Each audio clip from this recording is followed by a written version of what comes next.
KSSPA സംസ്ഥാന committee നടത്തുന്ന ജീവിത സമര ജാഥയ്ക്ക് കുഴൽമന്നത്ത് സ്വീകരണം നൽകി.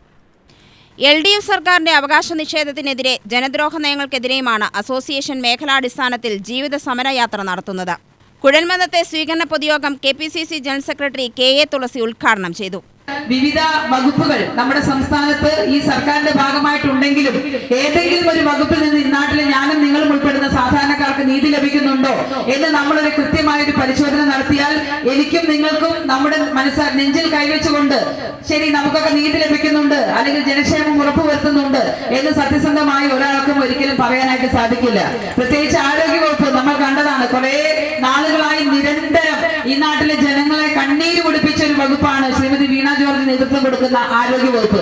എന്തൊക്കെ തരത്തിലുള്ള പ്രശ്നങ്ങൾ അവിടെ ഉണ്ടായി. നമ്മുടെ പാലക്കാട് ജില്ലയിൽ തന്നെ നമ്മുടെയൊക്കെ വീടുകളിൽ ഉള്ളതുപോലുള്ള ഒരു കൊച്ചു പെൺകുട്ടി കൂട്ടുകാരോടൊപ്പം കളിക്കുന്ന സമയത്ത് ഒന്ന് ചെറുതായി വീണ് കയ്യിലൊരു എല്ലിനൊരു ചെറിയ പൊട്ടൽ പറ്റി അതിന് ചികിത്സയ്ക്ക് വേണ്ടി ജില്ലാ ഹോസ്പിറ്റലിൽ പോയി ഇന്ന് ആ കുട്ടിയുടെ വലത് കൈ ഇല്ലാതെയാണ് ഇന്ന് ആ കുട്ടി സ്കൂളിലേക്ക് 4 മാസങ്ങൾക്ക് ശേഷം ഇന്ന് കടന്നുപോയത്.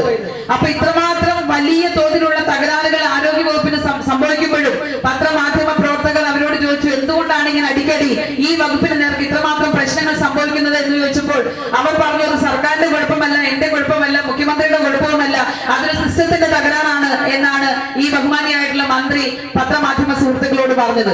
അപ്പൊ ഇവർ ഏത് സിസ്റ്റത്തിന്റെ ഭാഗമാണ് എന്നുള്ള ചോദ്യം നമ്മൾ തിരിച്ചു ചോദിച്ചാൽ അവർക്ക് അതിന് മറുപടി പറയാനും സാധിക്കുന്നില്ല എന്നുള്ളതാണ് നമ്മൾ കണ്ടുകൊണ്ടിരിക്കുന്ന നേർചിത്രം എന്ന് പറയുന്ന യാഥാർത്ഥ്യം. സ്വീകരണ കമ്മിറ്റി കോർഡിനേറ്റർ A. ഗോപിനാഥൻ അധ്യക്ഷനായി.